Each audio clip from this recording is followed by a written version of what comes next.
Great وال of China کی تاریخ بہت پرانی اور پیش نظر ہے۔ یہ ایک نفیس اور شاندار انسانی مضمون ہے جس کی تاریخ بہت کمپلیکس ہے اور 2000 سال سے زیادہ کا دور ہے۔ یہاں ایک مختصر جائزہ دیا گیا ہے اس کی تشکیل اور ترقی کا۔ WKTV میں ایک بار پھر سے خوش آمدید۔ قدیم ابتدا۔ گریٹ وال آف چائنا کی ابتدا قدیم چائنا کے ویرنگ اسٹیٹس دور 476 سے لے کے 221 BC میں ہوئی۔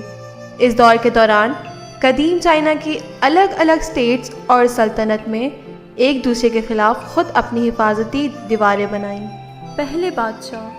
چائنا کے پہلے یکجا حکمران قن شی ہوانگ 259 سے لے کے 210 BC کو اکثر گریٹ وال کی تشکیل کا آغاز کرنے کا شیرا مانا جاتا ہے۔ ان کی قن سلطنت 221 سے لے کے 206 BC میں موجودی دیواریں جوڑ کر انہیں زیادہ مضبوط بنا دیا اور زمینی ایکتا بنائی۔ چائنا کی بڑی دیوار کو ایک اکیلے شخص نے نہیں بنایا تھا، بلکہ یہ مختلف چین کی خلافتوں اور حکمرانوں نے کئی صدیوں میں تعمیر کیا۔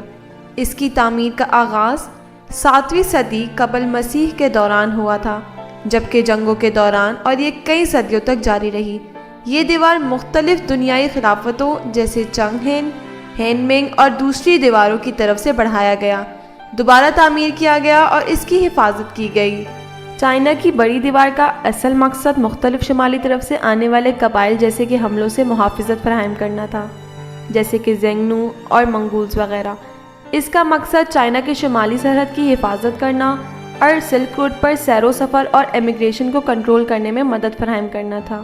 جبکہ گریٹ وال کو اکثر ایک اکیلی مسلسل بنیاد مانی جاتی ہے، یہ حقیقتاً میں مختلف دیواروں اور محاصروں کا مجموعہ ہے جن میں سے کچھ وقت کے ساتھ ختم ہو گئی ہیں یا غائب ہو گئی ہیں۔ یہ ہزاروں مائلز تک پھیلتی ہیں اور یہ چائنیز سویلائزیشن کا ایک اصلی اور پائیدار نشان ہے۔ منگ سلطنت 1368 سے لے کے 1644 کے دور میں بنائی گئی۔ اس دور میں دیوار کو وسیع طور پر تعمیر اور مضبوطی دی گئی تاکہ یہ ملک کے شمالی حصے سے آنے والے منگول حملے سے حفاظت کر سکے۔ گریٹ وال ایک مستقل لمبی دیوار نہیں ہے، بلکہ یہ ایک مضبوط دیوار ہے جو 13,000 مائلز 21,196 کلومیٹر سے زیادہ فاصلہ طے کرتی ہے۔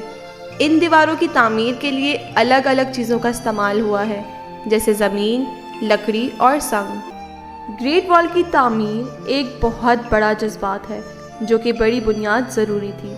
تقریباً ملین مزدور جن میں فوجی، کسان اور قیدی شامل تھے۔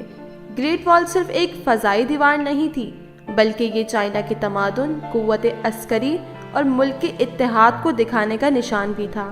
یہ اب بھی چائنا کا عنوان ہے۔ وقت کے ساتھ گریٹ وال کی حفاظتی اہمیت کم ہوئی اور دیکھ بھال پر دھیان نہیں دیا گیا۔ 17ویں سینچری میں مانچو کنگ سلطنت نے اس دیوار کو توڑا اور آخر میں منگ سلطنت کو مات دی۔ جدید دور میں گریٹ وال کو وسیع طور پر پھر سے تعمیر کیا گیا ہے اور بہت سے حصے میں اب دکھانے کے لیے کھولا ہے۔ یہ یونیسکو دنیا وارث لسٹ میں شامل ہے اور اسے ٹورسٹوں کا مشہور مقام بنا چکے ہیں، جہاں دنیا بھر سے لاکھوں ٹورسٹ آتے ہیں۔ گریٹ وال آف چائنا پر مختلف میتھ اور داستانیں بھی ہیں۔ مانا جاتا ہے کہ یہ دیوار اسپیس سے نظر آتی ہے۔ یہ ایک پاپولر گمراہی ہے، یہ اسپیس کی آنکھ سے دیکھنا مشکل ہے۔ گریٹ وال آف چائنا نے چائنا کی کلچر، تاریخ اور ادبی اثر پر گہرا اثر ڈالا ہے۔ یہ چائنا کا ہنر، شاعری اور فولکلور میں بار بار آیا ہے۔ گریٹ وال آف چائنا دنیا کے 7ویں عجوبوں میں مانی جاتی ہے۔